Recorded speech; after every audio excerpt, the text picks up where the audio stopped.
Start. नमस्कार, प्रणाम। हम खेसारी लाल यादव सबके प्रणाम करतनी। और आज हम अपन फिल्म दबंग सरकार के स्क्रिप्ट पूरा सुननी है बैठ के कम से कम 5 घंटा से। सारे लोग, म्यूजिक डायरेक्टर धनंजय मिश्रा जी, प्यारे लाल कवि जी, और श्याम देहाती, आज़ाद सिंह, संजय भूषण पटियाला, हमारे सोनू पांडे, हमारे राइटर साहब भी हैं उनका मनोज पांडे जी। तो सब लोग हम जो हमारे अपने हैं सब इस जो फिल्म से जुड़े हुए हैं, सबने बैठकर और एक आवाज़ में सबके मुंह से वाह निकली। तो ये भोजपुरी इंडस्ट्री और हमारे लिए बहुत बड़ी बात है कि हर आदमी के मुंह से एक आह निकला कि हाँ क्या कहानी है। तो मैं योगेश मिश्रा जी को दिल से थैंक यू बोलना चाहूँगा कि ऐसे स्क्रिप्ट के हिस्सा बनाया उन्होंने मुझे। और योगेश मिश्रा की पहली मूवी है ऐसे। ये असिस्टेंट में बहुत सारे हिंदी मूवी में काम किए हैं, लेकिन इनके लिए भोजपुरी पहली मूवी। लेकिन इनके बताने और कहानी के हिसाब से मुझे नहीं लगता कि इनकी पहली मूवी है। लगता है जी कम से कम 20-25 मूवी बना चुके हैं। उस हिसाब से इन्होंने मुझे नरेशन दिया और कहानी का जो इनकी सुनाने का तरीका और जैसी कहानी लिखे हैं, कहीं से स्क्रिप्ट मुझे ऐसी नहीं लगी जो हिली हुई है। क्योंकि हम लोग डेली कहानी सुनते हैं तो थोड़ा सा आप लोग के आशीर्वाद से थोड़ा सा नॉलेज है। तो एक जो राइटर को और एक डायरेक्टर का जो कॉम्बिनेशन होना चाहिए वो मनोज जी के और योगेश मिश्रा जी के अंदर मुझे दिखी। तो मुझे लगता है कि दबंग सरकार एक अद्भुत सिनेमा और भोजपुरी के लिए एक अलग पहचान लेकर आएगी। तो मेरा शुभकामना है और मैं चाहूँगा कि योगेश मिश्रा जी को आप लोग भी ढेर सारा प्यार और आशीर्वाद दीजिए।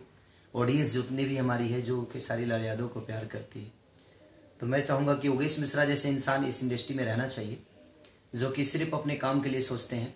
और ऐसे स्क्रिप्ट आएंगे तो शायद भोजपुरी के जो नज़र दुनिया देखती है कि हाँ भोजपुरी में इस टाइप के है, ये है वो चीज़ें इस स्क्रिप्ट में मुझे नहीं दिखी। मुझे एक अद्भुत स्क्रिप्ट लगाई और भोजपुरी अपने मिट्टी से रह के एक समस्याओं के साथ कैसे खेला जाता है, वो चीज़ें इस स्क्रिप्ट में लगी मुझे और मज़ा आया मुझे सुन के। और लगा जो मैं कुछ अच्छा करने जा रहा हूँ। तो मैं चाहूँगा कि आप सबकी मोहब्बत के बिना हर हमारी अच्छाई का कोई महत्व नहीं है। तो आप सब इतनी मोहब्बत दीजिए दबंग सरकार को, योगेश मिश्रा जी को और इस फिल्म से जुड़े हुए सारे लोगों को। इतना प्यार की ज़रूरत है आप सबकी, ताकि एक सफलता के राह पे चल पड़े। और हम चल पड़े हैं, बस आपकी आशीर्वाद और दुआ की ज़रूरत है। तो प्लीज़ आप, मैं रिक्वेस्ट कर रहा हूँ कि ढेर सारी मोहब्बत और आशीर्वाद योगेश मिश्रा जी को, क्योंकि इन्होंने आज ये 1.5 साल से इस स्क्रिप्ट पे काम कर रहे हैं। तो एक डायरेक्टर 1.5 साल से अगर चीज़ों को सोच रहा है तो बेहतर सोचेगा ही। 3 महीने में, हमारे भोजपुरी में कभी कभी 3 महीने में बच्चा पैदा होता है तो अपाहिज ही होता है वो, और फिल्में फ्लॉप होती है। तो जो बच्चा 9 महीने पर होता है वो कुशल होता है और वो मजबूत होता है। उसकी सोचने की शक्ति और आगे चल के वो मजबूत पैदा होता है और पैदा होने के बाद वो मजबूती के साथ अपने जीवन को चलाता है।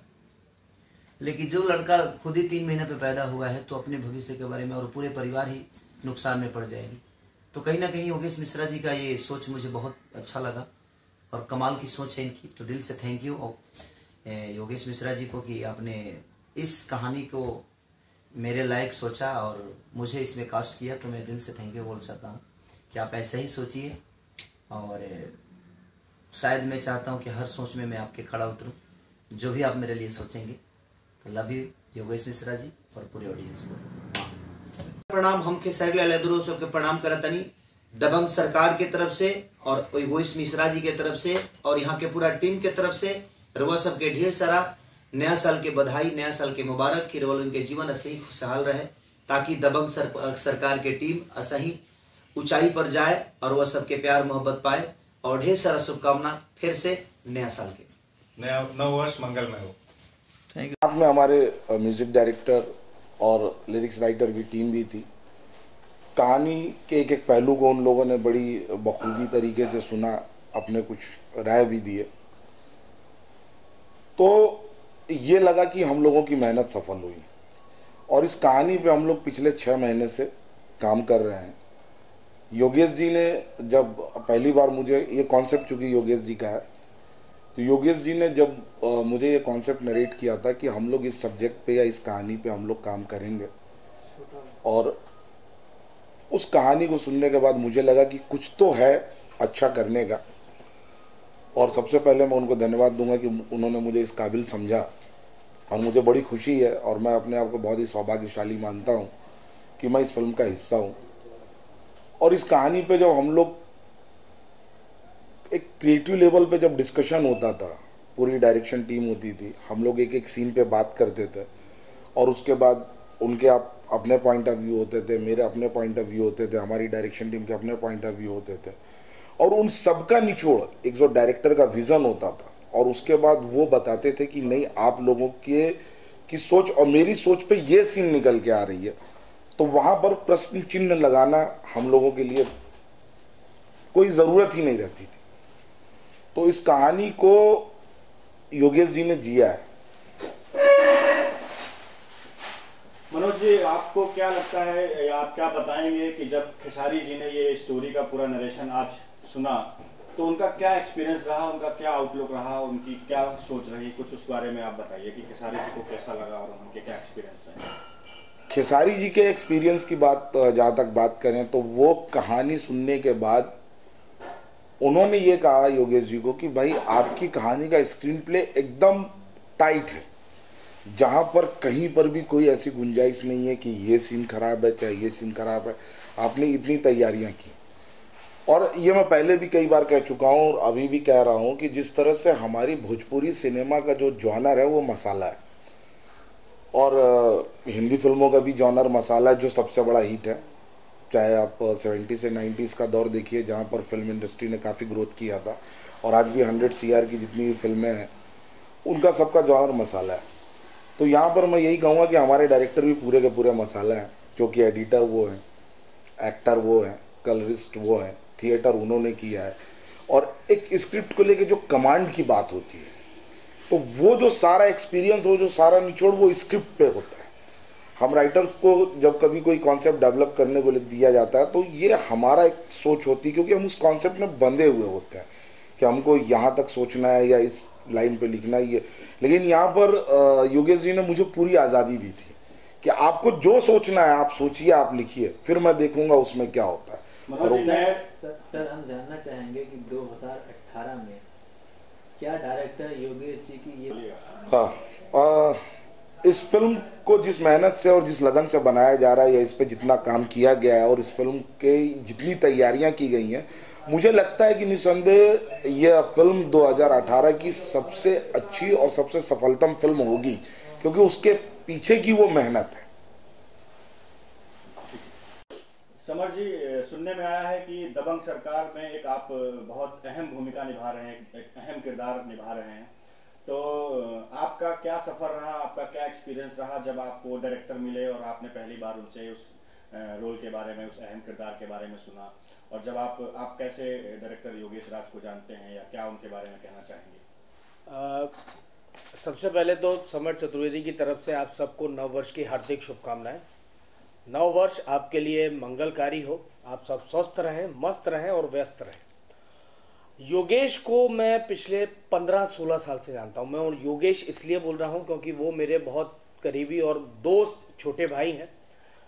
जब मैं बॉम्बे आया था तब उन्हीं दिनों वो भी बॉम्बे आए हुए थे और हम लोगों का संघर्ष तकरीबन साथ शुरू हुआ था।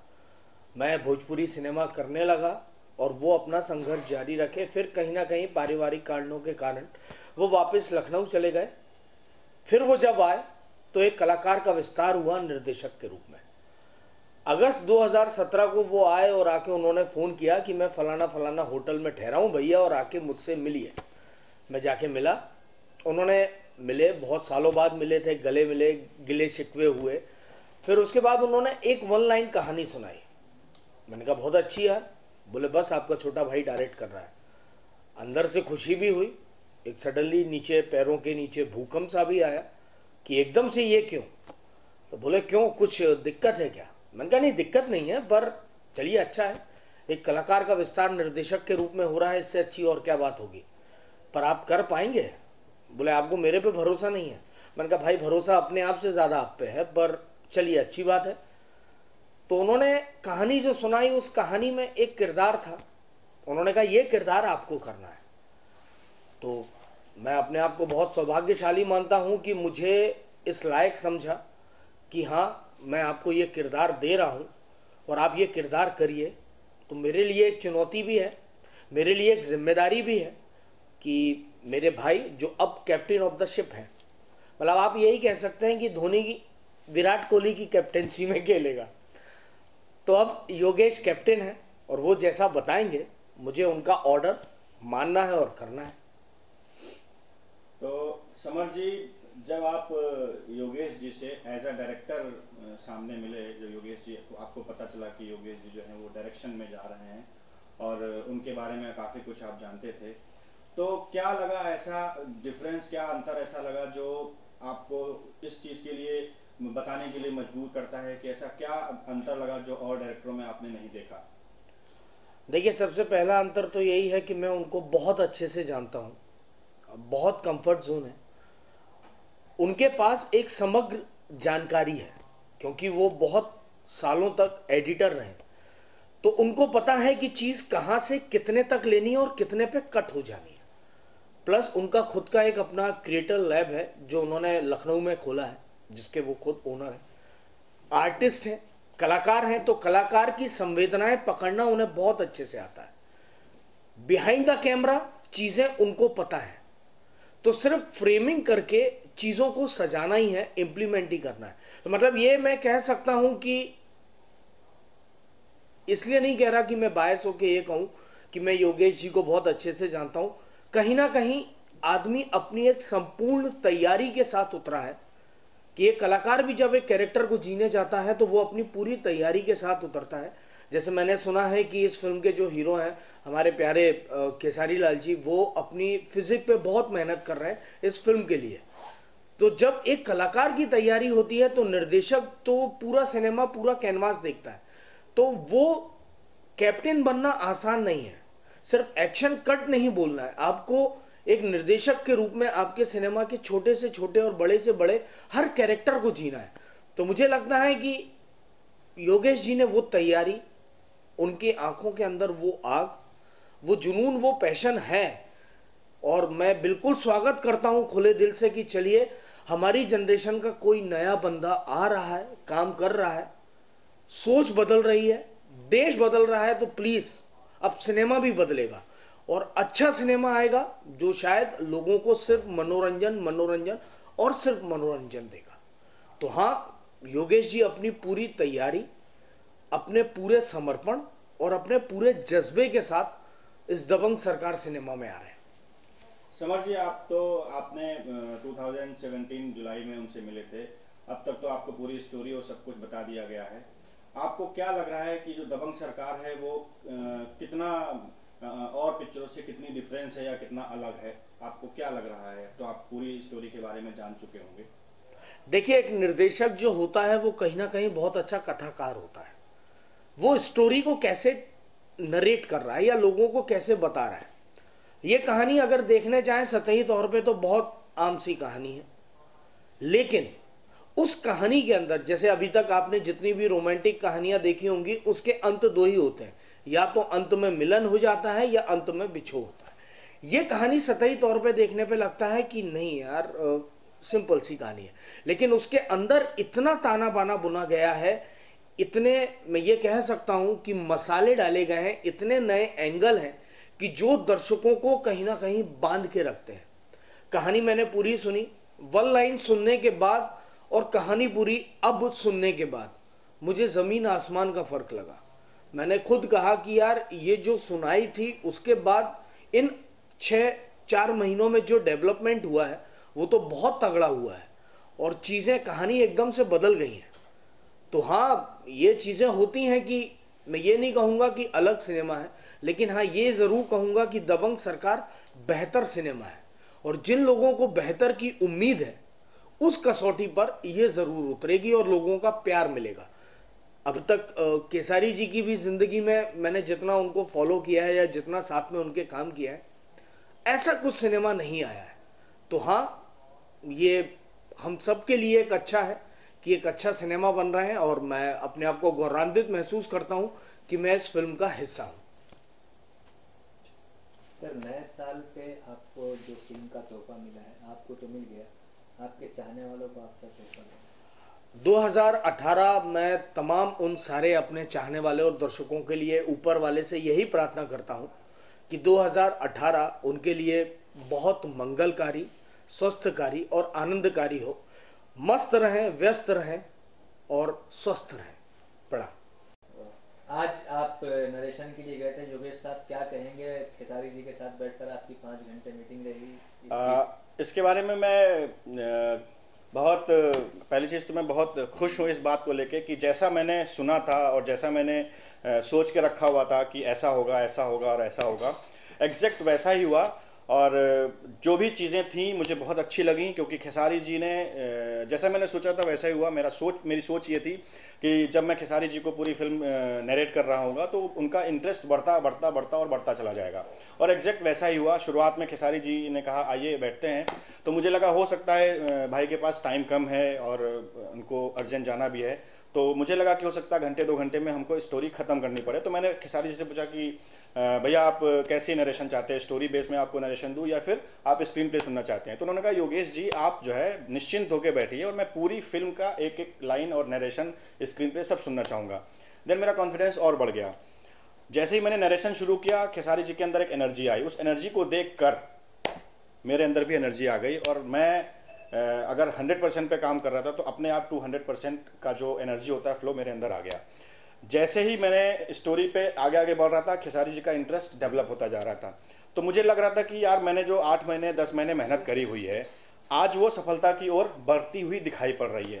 तो होता है कहीं ना कहीं डायरेक्टर के अंदर होता है कि जब वो किसी सेलिब्रिटी को या अपने स्टार कास्ट को, जो कि उसकी फिल्म का सुपरस्टार है, उसको नरेशन देगा, नरेट करेगा स्टोरी, तो कहीं कुछ ऐसा ना हो कि जो अपना स्टार है उसमें से कुछ बग्स निकाले, कुछ कमियां निकालें, कुछ करेक्शन के मोड पे बात करे। बट थैंक गॉड और थैंक टू खेसारी जी कि उन्होंने मेरी पूरी स्टोरी को बहुत ध्यान से समझा और 5-6 घंटे का फुल नरेशन लिया, विद एक्शन, विद कोरियोग्राफी, क्या मेरा कॉस्ट्यूम है, क्या फाइट सीक्वेंस है, उन्होंने हर चीज़ डिटेल में हमसे पूछी, क्योंकि उनका इंटरेस्ट बढ़ता जा रहा था। और फाइनली जब हमने स्टोरी नरेट किया तो वो खड़े हो गए और उन्होंने कहा योगेश जी बहुत अच्छी स्टोरी है और मुझे सीरियसली ये स्टोरी बहुत पसंद आई, और मैं आपके साथ जितना सपोर्ट मेरी तरफ से हो सकता है मैं पूरी सपोर्ट की तरीके से आपके पूरा सपोर्ट देके आपकी इस फिल्म में काम करूंगा। बाकी आपको जिस लुक पे, जिस चीज़ पे आपको मुझसे सजेशन अगर कोई लेना हो तो आप बड़े आराम से ले सकते हैं, और मुझे लगता नहीं कि किसी भी तरीके की सजेशन की ज़रूरत है। हाँ, कुछ पॉइंट्स हैं जहाँ पर मैं उनका सपोर्ट चाहता हूँ और सजेशन चाहता हूँ, और उन्होंने वहाँ पर काफ़ी सपोर्ट किया। तो ओवरऑल अगर एक्सपीरियंस बोलूं तो मेरे लिरिक्स राइटर भी बैठे हुए थे वहाँ पे, मेरे म्यूजिक डायरेक्टर भी बैठे हुए थे वहाँ पे, और इत्तेफाक की बात ये था कि संजय भूषण पटियाला भी वहाँ पे बैठे हुए। संजय भूषण पटियाला की सबसे खास बात यह है कि उनका काम है PRO शिप का, और वो स्टोरी पे उतना ध्यान नहीं देते हैं।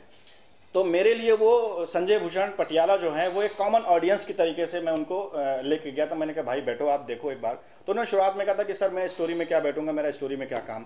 मैंने कहा ठीक है, जब तक पसंद आए, ये मेरा प्रैक्टिकल था, तो मैंने कहा ठीक है जब तक पसंद आए तब तक बैठना, उसके बाद तुम चले जाना। और जैसे मैंने स्टोरी नरेट करी और स्टोरी नरेशन से लेके एंड तक संजय भूषण पटियाला बैठे रहे, और पहली बार संजय भूषण पटियाला ने पूरी स्क्रिप्ट, पहली भोजपुरी की ऐसी फिल्म होगी जिसमें संजय भूषण पटियाला ने पूरी स्क्रिप्ट पढ़ी। वहां से मेरा कॉन्फिडेंस और बढ़ा कि एक ऐसा इंसान जो कभी स्टोरी पे ध्यान नहीं देता है, जैसे स्टोरी की शुरुआत में वो आया, उसने एंड जानने की कोशिश करी कि कैसे कैसे कैसे, और वो मेरे लिए कॉमन ऑडियंस था। वहीं दूसरा एक्सपीरियंस जो मेरा रहा, जो मेरे लिरिक्स राइटर हैं उनको स्टोरी से बहुत मतलब नहीं होता है, क्योंकि उनको गाने लिखने होते हैं, उनको सिचुएशन बताई जाती हैं, म्यूजिक डायरेक्टर उनको सिचुएशन बताता है, और सिचुएशन बताते बताते वो अपना सारा लिरिक्स को लिखते हैं। बट जो मेरा आज का एक्सपीरियंस रहा वो इसलिए बहुत बेहतरीन है क्योंकि जितने भी हमारे म्यूज़िक के लिरिक्स राइटर हैं, चाहे वो प्यारे लाल जी हों, जितने भी दिग्गज हैं, सब इसमें काम कर रहे हैं, धनंजय भाई हैं, उन्होंने क्या किया, सिचुएशन भूल जा रहे थे क्योंकि वो स्टोरी में इतना खो गए, और खुद उन्होंने बोला अरे यार सिचुएशन लिखो, अरे सर सॉरी मैं तो स्टोरी में खो गया था।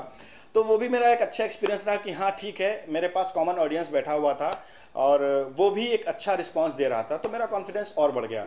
तो मैं आज इस जगह पे पहुंच गया हूं कि हाँ मेरी स्टोरी में दम है, कॉन्फिडेंस बढ़ गया है, और काफ़ी लोगों ने सराहा भी, और बड़े बड़े दिग्गजों से भी मैंने उसको वेरीफाई कराया, सब बहुत खुश हैं, उसकी मैं जो भी कमियां थीं वो लगभग ख़त्म हो चुकी हैं। और मेरी तरफ से अगर बात करें तो दबंग सरकार एक ऐसी स्टोरी है जो भोजपुरी में अभी तक नहीं आई है।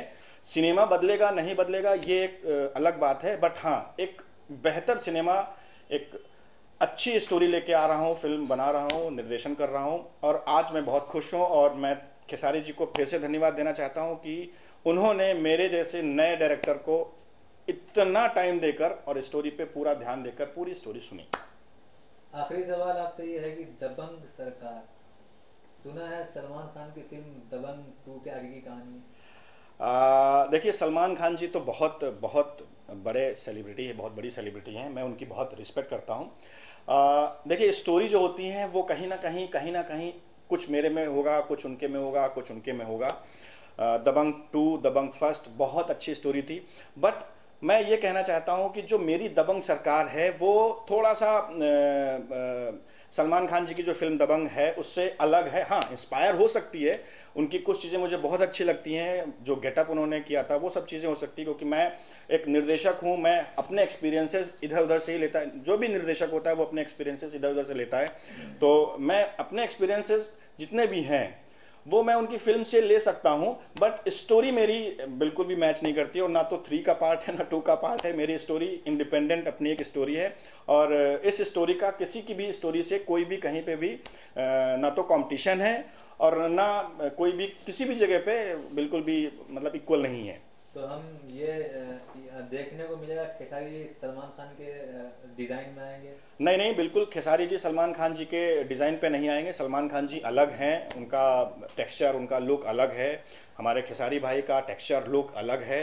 हाँ ये मैं कह सकता हूँ कि खेसारी जी का अभी तक ये टेक्सचर उनकी किसी भी फिल्म, क्योंकि मैंने लगभग खेसारी जी की, निरहुआ जी की, पवन जी की, लगभग सबकी 100-150 फिल्में मैंने देखा है, उस पर रिसर्च किया है। तो इतना मैं गारंटी के साथ कह सकता हूं कि जो खेसारी जी का ये लुक है दबंग सरकार का, वो अभी तक ऐसा लुक आया नहीं है और ये खेसारी जी का एक डिफरेंट लुक मार्केट में आएगा जिसका नाम होगा दबंग सरकार। और जैसे हमारे जो अमिताभ बच्चन जी हैं, सलमान खान जी हैं या अपने शाहरुख खान जी हैं, इन सब की जो अच्छी फिल्में, बड़ी फिल्में हुई हैं, जैसे बादशाह, आपको सलमान खान जी, वो शाहरुख खान जी की बादशाह हो गई, और ऐसे जो टाइटल मिल जाते हैं, तो इतना मुझे कॉन्फिडेंस है अपने ऊपर कि जब ये दबंग सरकार मिलेगी तो दबंग सरकार का टाइटल खेसारी जी के साथ जुड़ेगा ज़रूर और लोग अप्रिशिएट करेंगे और कॉमन ऑडियंस, कॉमन जनता और हर तरीके की जो ऑडियंस है इसको पसंद करेगी। Thank you. नमस्कार, प्रणाम। हम हैं धनंजय मिश्रा, संगीतकार, और आप सबके प्रणाम करते हुए आप सबके नया वर्ष 2018 के बहुत बहुत हार्दिक शुभकामनाएं। हम आज चर्चा करत तनी दबंग सरकार के। एगो हमार फिल्म आए वाली भी है दबंग सरकार, जेकर डायरेक्टर बने योगेश जी। ऊपर कुछ ओकर जब पहली बार हम योगेश जी से मिलने तब हम आपके बताएं कि कहानी कैसन, ओकर म्यूजिक कैसन, ओकरा बारे में बताएं। उससे पहले हम धन्यवाद देहल चाहब अपना डायरेक्टर साहब के, योगेश मिश्रा जी के, कि जे हमके ए लायक समझ लें कि हम दबंग सरकार के पार्ट बन सकें, हम दबंग सरकार की म्यूजिक बना सकें। और धन्यवाद करल चाहब अपना स्टार खेसारी लाल यादव जी के, जेकरे वजह से कि हम एक फिल्म का पार्ट बने, एक फिल्म का हिस्सा बने। जब पहली बार हम योगेश जी से मिलने, कहानी पहली बार सुनी, और इनफैक्ट हम बता दें आपके कि पूरा क्रू मेंबर में से जितना भी टेक्निकल स्टाफ या जितना भी आर्टिस्ट, एक्टर, टेक्नीशियन जितना भी हो गए, सबसे पहला पर्सन हम रहनी, सबसे पहला व्यक्ति रहनी हम जे पूरा कहानी सुनी। कहानी सुनते साथ ही हमके लगल कि अगर कोनो भी चांस ऐसा होई कि हमें फिल्म का हिस्सा ना बनब तो हमके बड़ा दुख होई, लेकिन भगवान का आशीर्वाद और आप सबके प्यार हमें फिल्म के करता नहीं। और योगेश जी के बारे में बता दें कि टैलेंटेड, एनर्जेटिक और जितना नम्र स्वभाव, जितना क्रिएटिविटी उनके अंदर, जिस तरीके से उनका स्वभाव है उसी तरीके से उनके अंदर क्रिएटिविटी कूट कूट के भरी हुई है। उन्होंने जब म्यूज़िक के बारे में मुझसे डिस्कशन करना चाहूँगा, सॉरी मैं थोड़ा हिंदी में बोलूँगा क्योंकि और भी बहुत सारे लोग हैं जो हमारे भोजपुरी भाषा के अलावा भी लोग सुनते रहते हैं, तो मैं थोड़ा हिंदी में बोलूँगा। जब उन्होंने म्यूज़िक पे हमसे सवाल जवाब शुरू किया कि भैया ऐसे करना है, ऐसे करना है, ऐसे करना है। हालांकि उनकी ये पहली फिल्म है, लेकिन जब उन्होंने म्यूज़िक पे डिस्कशन शुरू किया तो मुझे लगा कि ये आदमी कम से कम 50 फिल्में करके बैठा हुआ है, और एक एक साउंड क्या होगा, इसका स्ट्रक्चर क्या होगा, इस गाने का हमारा सिचुएशन तो हर डायरेक्टर बताता है, हर राइटर लिखता है, लेकिन उसके अलावा उसके साथ साथ जो साउंडिंग उसका डिज़ाइन करता है और वो डिज़ाइन बना के जब डायरेक्टर लेके आता है तो खुशी होती है। काम करने के लिए हमको भी मिलता है कुछ, और जब काम कराने वाला इतना पावरफुल होता है तो हमें भी काम करके मज़ा आता है। मैं एक बार फिर शुक्रिया अदा करूंगा खेसारी लाल जी का। आज हम लोग फिर बैठे हुए थे स्टोरी पे, 6 घंटे कितने देर में बीत गए, कब बीत गए पता ही नहीं चला, स्टार्ट टू एंड। एक बार फिर कहानी सुनने के बाद तरोताज़ा हो गया। फिल्म जल्दी शूट होगी, उसके म्यूज़िक पे हम लोग बैठे हुए हैं, काम कर रहे हैं, और एक अलग तरीके का म्यूज़िक, चूँकि म्यूज़िक मैं ही कर रहा हूँ। बहुत सारी फिल्मों में आपने मुझे सराहा है। आपने मुझे आप इस म्यूजिक जो इसमें दबंग सरकार में म्यूजिक बन रही है, इस म्यूजिक को इन दबंग सरकार के जो गाने हैं इसको और भोजपुरी फिल्मों में जो म्यूजिक बनती है इससे कैसे अलग करने की कोशिश कर रहे हैं? क्या ऐसा नया है जो और फिल्मों में भोजपुरी फिल्मों की म्यूजिक में नहीं है, जो इसमें नया लेके आ रहे हैं? ऐसा क्या नया है? सबसे पहले बात मैं आपको बता दूं कि जो हमारा कैप्टन होता है, जो हमारा डायरेक्टर होता है, उसके हाथ में होती है पूरी यूनिट की बागडोर। वो किससे क्या काम कराना चाह रहा है, किससे कितना काम कराना चाह रहा है, ये उसके ऊपर डिपेंड करता है। ये सच्चाई है। मैं इस फिल्म में अगर टोटली मैं ये बात बोलूं कि एक्शन है, एक्शन हर फिल्मों में होता है, ड्रामा है, ड्रामा हर फिल्मों में होता है, इमोशन हर फिल्मों में होता है, लेकिन पता नहीं क्या है इस फिल्म को ऐसा कैसे लिखा गया है कि एक बार इंसान सुनने शुरू करता है तो फिर कहानी सुनने के लिए वो शांत नहीं होता जब तक पूरी कहानी खत्म नहीं हो जाती। जब आप फिल्म देखेंगे तो मुझे लगता है कि फिल्म खत्म हो जाने के बाद भी आपको लगेगा कि थोड़ी देर तक और फिल्म चलती तो और मज़ा आता। और बाकी संगीत की बात करूँ मैं, संगीत के साथ भी मेरे साथ ऐसा ही हो रहा है। नॉर्मली रोमांटिक गाने बनते हैं, आइटम सॉन्ग होते हैं, सिचुएशनिक सॉन्ग होते हैं, इमोशनल सॉन्ग होते हैं, सॉफ्ट रोमांटिक सॉन्ग होते हैं, और थोड़ा छेड़छाड़ के भी गाने होते हैं, वही गाने हैं। लेकिन जब मैंने एक बात अभी बोला कि साउंड डिज़ाइनिंग बहुत इंपॉर्टेंट है। जब डायरेक्टर साउंड डिज़ाइन करके बैठा हो तो म्यूज़िक डायरेक्टर के लिए टफ हो जाता है, और जब डायरेक्टर के दिमाग में वो साउंड का डिज़ाइन करके लेके आया, घर से होमवर्क करके आया है कि मुझे ऐसा साउंड चाहिए फिल्म में, मुझे इस टाइप का साउंड चाहिए, मुझे इस टाइप के गाने चाहिए, इस टाइप की कंपोजिशन चाहिए, इस टाइप का उसका रिदम स्टेटस होगा, तो ये सारी चीज़ें जब डायरेक्टर अपने बना के लेके आता है तो हमें भी काम करने में मज़ा आता है कि हम किसी ऐसे टैलेंटेड आदमी के साथ, ऐसे गुणी आदमी के साथ काम कर रहे हैं, ऐसे गुणी आदमी के साथ काम कर रहे हैं जिसको हमारे काम की वैल्यू पता है। धनंजय जी, आप काफ़ी पुराने म्यूजिक डायरेक्टर हैं। क्या आपको लगता है कि भोजपुरी की जो म्यूजिक है उसमें कुछ बदलाव लाना चाहिए? सर, परिवर्तन संसार का नियम है और परिवर्तन होता रहा है। जो हमारा म्यूज़िक 1999, 1998, 2000 का था, आज का नहीं है। 2006-07 का था, वो आज का नहीं है। जो आज का है, आज के 7 साल 8 साल बाद नहीं होगा। साउंड डिज़ाइन मैं बार बार कह रहा हूँ कि पैटर्न वही होते हैं, म्यूज़िक वही है, सारे गामा पौधा नहीं। ये 7 सुरों के अंदर ही हमको जीना है। हम जीते थे, जीते हैं, जीते ही रहेंगे। इसके अलावा 8वां सुर होने से रहा। लेकिन इस 7 सुरों को आप कैसे डिज़ाइन करते हैं, इन 7 सुरों को, इसी पैटर्न्स को, इसी रिदम को, इसी फोक म्यूज़िक को आप डिज़ाइन कैसे करते हैं, ये आपकी काबिलियत है।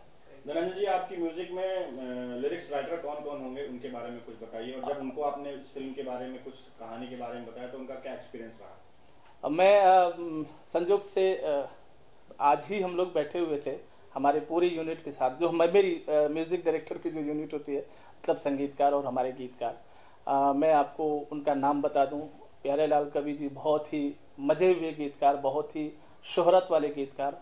आज़ाद सिंह को किसी परिचय के मोहताज नहीं, श्याम देहाती किसी परिचय के मोहताज नहीं, पवन पांडे किसी परिचय के मोहताज नहीं। ये चारों लोग हमारे फिल्म में गाना लिख रहे हैं। और इनफैक्ट हम लोग टाइटल सॉन्ग तो लगभग कंप्लीट भी कर चुके हैं। और बाकी जो भी लोग जिन्होंने कहानी सुनी, आज पहली बार मैं देखा कि कहानी को जब हमारे डायरेक्टर साहब नरेट कर रहे थे तो हमारे राइटरों ने बीच बीच में इंटरेस्ट लेते हुए कि यहाँ सर ऐसे हो सकता है क्या, यहाँ और क्या होगा, तो इट मीन्स कि वो भी कहानी में जुड़े हुए थे। और जब गीतकार, संगीतकार, डायरेक्टर, हीरो, हीरोइन, सारे क्रू मेंबर, सारे टेक्नीशियन, सारे आर्टिस्ट जब कहानी में डूबते हैं तो ऑलमोस्ट ऑब्वियसली एक अच्छी फिल्म बनती है। और हमारी कोशिश है कि एक अच्छा संगीत दें, एक अच्छी फिल्म बनाएं ताकि आपको पसंद आए। धनंजय जी, आप अपनी ऑडियंस को नए साल के उपलक्ष्य में क्या कहना चाहेंगे? मैं सबको मुबारकबाद दे रहा हूँ नए साल का, सबको हार्दिक बधाई दे रहा हूँ। और मैं भगवान से प्रार्थना करता हूँ, माता रानी से प्रार्थना करता हूँ कि आपके जीवन में खुशियाँ, सफलताएं, आप स्वस्थ रहें, खुश रहें और निरोग रहें, मस्त रहें। और साथ ही साथ हमारे समाज को भी लेके चलने की जो एक दूसरे की जिम्मेदारी है, उस जिम्मेदारी को भी सब लोग पूरा करें। अच्छी फिल्में देखें, अच्छा संगीत सुने, अच्छी चीज़ों की परख हो, अच्छी चीज़ों की परख हो। और अच्छी चीज़ जब आप सुनेंगे तो ऑब्वियसली एंटरटेनमेंट, हम तो एंटरटेनमेंट परोसने वाले हैं, हम तो आनंद परोसने वाले हैं। जब आप आनंदमय होंगे तो आपके जितने भी कष्ट हैं, जितने भी तकलीफ हैं, जितना भी तनाव है, वो दूर होगा। धनंजय जी, जब आप इस फिल्म की म्यूजिक बना रहे हैं, दबंग सरकार की म्यूजिक बना रहे हैं, तो जो आपके फिल्म के सुपरस्टार हैं, क्या जब उन्होंने सुना या जो उनके साथ आपका एक्सपीरियंस रहा है, या उन्होंने क्या चीज़ बोली, आपको क्या सजेशन दिए, क्या वो बातें कुछ शेयर कर सकते हैं? मैं खेसारी लाल जी को जितना मैंने जाना है, जितना मैंने समझा है, मुझे लगता है कि वो आदमी इतना समर्पित है। वो पहला इंसान मैंने देखा जो संगीत के प्रति, फिल्म के प्रति, गीत के प्रति, गाने के प्रति इतना समर्पण की भावना है, इतना डेडिकेशन। मैं विश्वास नहीं कर सकता कि मैं अगर रात में हम लोग 3 बजे भी, 4 बजे भी कभी कभी हम लोग बैठे रहते हैं, गाना चल रहा है, मुखड़े बन रहे हैं, कटिंग हो रही है, मेरी चीज़ों को ना कहा जा रहा है, राइटर की चीज़ों को ना कहा जा रहा है, लेकिन चीज़ें जब बनते बनते, जब घड़ा को ठोकते जब वो घड़ा बनता है, बहुत अच्छी चीज़, बहुत अच्छा घड़ा बनता है और बहुत अच्छी चीज़ बनती है। और ऐसे ही हमारे जो स्टार हैं खेसारी लाल जी के बारे में मैं सिर्फ इतना ही बताऊं कि अगर उनको कह दिया जाए कि बैठते हैं म्यूज़िक पे, तो वो अपना सब कुछ काम, सारा काम छोड़ के म्यूज़िक पे बैठ जाएंगे। फिल्म के लिए करना है, शूट पे भी मैंने सुना है, मैं तो शूट से मेरा मतलब नहीं है, लेकिन मैंने ऐसा सुना है कि अगर शूट पे उनको कुछ कहा जाए तो वो अपने तरफ से 100% और भी बढ़ा के देते हैं। तो ये डेडिकेशन है, ये समर्पण है, हर कलाकार के अंदर होनी चाहिए। और जब हम लोग साथ में बैठते हैं गाने पे तो हमें नज़र आता है।